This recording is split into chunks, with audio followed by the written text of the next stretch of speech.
Un chat au bras. Ils me disent on vous suivra partout. Et moi, je crois que je me rebelle pas, mais je me laisse pas faire. Je dis que j'ai pas peur alors que j'ai peur. J'ai peur. Et puis je fais celui qui a confiance en lui, je vois.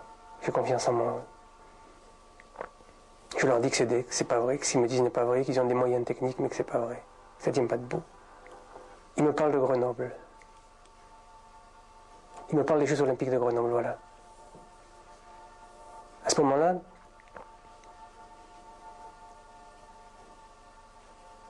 je crois que je me laisse pas faire. C'est certain que je me laisse pas faire. Disons que j'essaie de rejeter ce qu'ils me disent, mais ils me disent de toute façon, vous ne pouvez rien contre nous, nous ne vous voulons pas de mal, il ne faut pas craindre quelqu'un qui est plus fort que vous. Et je crois que je leur dis, vous n'êtes pas plus fort que moi, on mettra le temps qu'il faudra, mais on arrivera à vous confondre. On a porté plainte à la police, voilà, je répète, on a porté plainte à la police. Et ils me disent que la police ne peut rien, personne ne peut rien. Jean-Claude Killy remportera toutes les médailles d'or des Jeux Olympiques de Grenoble, voilà. Karl Schranz loupera une porte. Il y aura une controverse. Effectivement, Karl Schranz aura raison, mais la porte, à ce moment-là, n'existera plus. Pour lui. Mais il loupera la porte.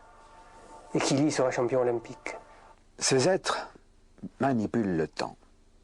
Ils ont prédit à Jean-Claude Pantel la victoire de Jean-Claude Killy contre Karl Schranz lors des Jeux Olympiques d'hiver à Grenoble. Alors une parenthèse, Jean-Claude Pantel, Jean-Claude Killy, Jean-Claude Panteri, et sous peu, nous allons découvrir dans cette cassette un autre Jean-Claude, en la personne de Dakis, Jean-Claude Dakis. Alors, ces êtres ont choisi un élément familier à Jean-Claude Pantel et à ses camarades, savoir le sport, ce qui les a frappés. Mais d'autres événements, d'autres phénomènes et d'autres contacts, d'autres rencontres aussi étranges vont se produire. De cette esplanade de la gare Saint-Charles, nous avons une vue remarquable sur le fameux immeuble de la rue Lafayette où s'est établi le deuxième contact humain. Alors Jean-Claude, c'est donc ici que s'est produit cette visite d'un appartement tout à fait étrange. Voilà. Mais on t'avait amené ici en voiture. On m'avait amené ici en voiture, c'était exact. C'était les mêmes mystérieux personnages. Il y avait au moins un de ceux qui était sur le quai de la gare, qui m'avait amené ici. Les autres, non. Je ne pense pas que c'était les mêmes. Voilà, Jean-Claude, nous avons atteint le 5e étage. Merci.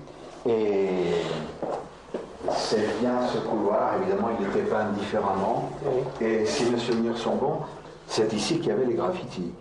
Oui, la phrase Vive Jimmy Dieu, il y avait l'automoteur, enfin, on a su après que c'était un automoteur. Qui était voilà. Et il y avait écrit bientôt Sardou. Ah, bientôt Sardou. Voilà. Et l'appartement en question était situé au fond du couloir à gauche. Voilà. Un soir, avec Jean-Claude, on est retourné avec ma de chevaux dans cet immeuble. On voulait voir ce qu'avait cet immeuble, qu'est-ce qu'il y avait, où il avait été contacté, quoi. Et je garde ma 2 chevaux dans la rue Lafayette. Jean-Claude, en sortant, me dit, il y a quelque chose qui sort de ta voiture, regarde ce que c'est. Moi, je ne voyais rien. C'est Jean-Claude qui m'a dit, regarde. Bon, j'ai dit, bon, ouais, je vois rien. On arrive devant l'immeuble, il y a un couple qui est rentré, on est rentré derrière ce couple-là. Ça se passe toujours comme ça, d'ailleurs. Oui. Et Jean-Claude me dit, ça monte les escaliers, ce qui est sorti de ta voiture, ça monte les escaliers, ça monte les escaliers. On monte les escaliers. Et au milieu des escaliers, je vois une bobine. La bobine d'allumage de la voiture. Mais j'en avais eu une autre, je ne sais pas pourquoi, j'avais une autre bobine dans le coffre de ma 2 chevaux. Et c'est cette bobine-là qui était sortie de ma voiture et que l'on a retrouvée au milieu des escaliers. J'ai vu un message une fois, c'était dessiné au feutre. Il y avait une voiture et avec un message « Bientôt Sardou ». Et on a pensé tout de suite à un accident pour Michel Sardou. Et on a surveillé la presse dans les jours qui suivaient pour voir si effectivement Michel Sardou allait avoir un accident. Finalement, 4 ou 5 jours après, dans le quotidien Le Soir, en première page, on voit un automoteur coupant en deux une barque de pêcheurs. Et La victime s'appelait Élisée Sardou. Et on a fait le rapprochement avec le message que nous avions vu sur le mur de l'immeuble Lafayette.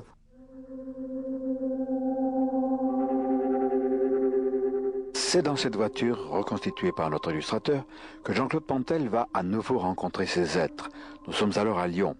Jean-Claude est chez des amis, Gilles et Claudine, qui vont être les parents d'une petite fille, Vanessa. C'est une SM Maserati. C'est une grosse voiture, ça se fait plus, mais il y a 4 portes. Alors que cette voiture-là avait que 2 portes. Et il n'y a pas de plancher. Il n'y a pas de plancher, on tourne. Ça tourne sur place. Mais quand on veut tourner, c'est-à-dire qu'on peut faire demi-tour sur place, ça me frappe, ça. On peut repartir en marche arrière tout aussi vite, d'ailleurs. C'est curieux. Il me parle. Il me parle de la fille de Gilles, de Vanessa, qui va naître. Elle n'est pas née, Vanessa, encore. Donc, ils lui feront aucun mal, seulement ils veulent l'éduquer. On l'éduquera. On l'éduquera. Alors, je ne sais pas. Je crois que je ne suis pas d'accord. Parce que je dis que Claudine ne supportera pas le choc. Et on me dit on vous reverra. Bon, alors il est évident que moi j'étais l'intermédiaire dans le processus d'échange et que j'en avais parlé à Gilles, lequel Gilles avait un peu tiqué à l'époque. Il me disait Claudine peut-être ne supportera pas cette pression, ce sera difficile. Et moi, donc au cours d'une nouvelle entrevue que j'avais eue sur le Prado encore, là, à Marseille, à propos de Vanessa, où ces individus m'avaient montré qu'elle ne manquerait de rien. Ils avaient reconstitué un peu son univers, ce qui était chez elle à Marseille. Moi, je leur avais fait part Une reconstitution rigoureuse. Hein. Absolument, absolument. Le berceau qui était particulier, enfin, tout était reconstitué à Marseille. Et je leur avais fait part du non-consentement de Gilles et Claudine à cette initiation, on pense ça comme ça. Ces êtres qui sont derrière tous ces phénomènes ne sont pas des humains, ne sont pas des terriens. Ils vivent dans une autre réalité, d'autres niveaux vibratoires. Nous avons vu l'affaire de la petite Vanessa. Jean-Claude Pantel ne pouvait pas, bien évidemment, se prononcer pour ce bébé, qui aujourd'hui est une jeune femme, bien sûr. Il semble dans toute cette affaire que, graduellement, Jean-Claude Pantel et ses camarades, et d'autres personnes aussi, sont soumis à une sorte d'initiation.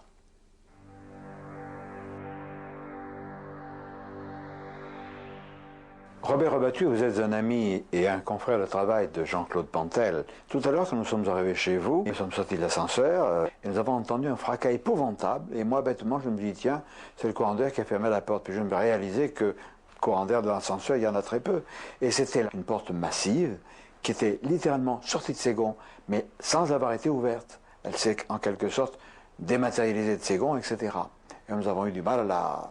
Ouais, elle était lourde. Hein, puisque vous étiez... plusieurs, 3 au moins, à essayer de la mettre dans ses gonds. C'est bon. Allez, pour lâcher. Moi, j'ai lâché. Voilà. Durant l'année 1974, notamment, vous avez été amené à constater des phénomènes paranormaux, certains assez violents et extraordinaires. Racontez-nous ça. Oui, j'ai eu en 1974... plusieurs phénomènes sont apparus, et dont un, c'était en été 74, un soir que j'étais allé chez lui, seul, avec lui. Au Chartreux, donc. Au Chartreux, oui, rue Albe. Et en rentrant chez lui, il est parti très fort, il est parti dans son salon, en l'air, au plafond. Il s'est envolé en quelque sorte en lévitation. J'ai essayé de le rattraper, mais j'ai pas pu. Mais ça n'a pas duré longtemps. Ça a duré, il a dû rester 1 minute à peu près, même pas 40 secondes. Et après, il est retombé assis sur son fauteuil. C'est-à-dire qu'on a cherché à me faire valoir les événements dans une forme de chronologie, de violence et de continuité, pour m'obliger à me rendre compte que j'avais affaire à quelque chose qui me dépassait, parce que je n'étais pas prédisposé, il faut dire la vérité à la chose. J'ai eu une mère donc croyante, et j'avais un père athée. Mais les théories de mon père me semblaient beaucoup plus logiques. Ce qui fait que je n'étais pas du tout prédisposé à embrasser la thèse des phénomènes paranormaux, toutes sortes de science-fiction dont on nous a breuvé dans les magazines. Pas que je les rejetais, mais ça ne m'intéressait pas. Et à la limite, je les aurais rejetés si on m'avait demandé mon avis. Donc, il était obligé que je passe, par ce qu'il convient d'appeler aujourd'hui une initiation, par un crescendo. Nous allons, si tu veux bien, Jean-Claude, relater, enfin ça, moi je n'ai pas vécu, j'ai vécu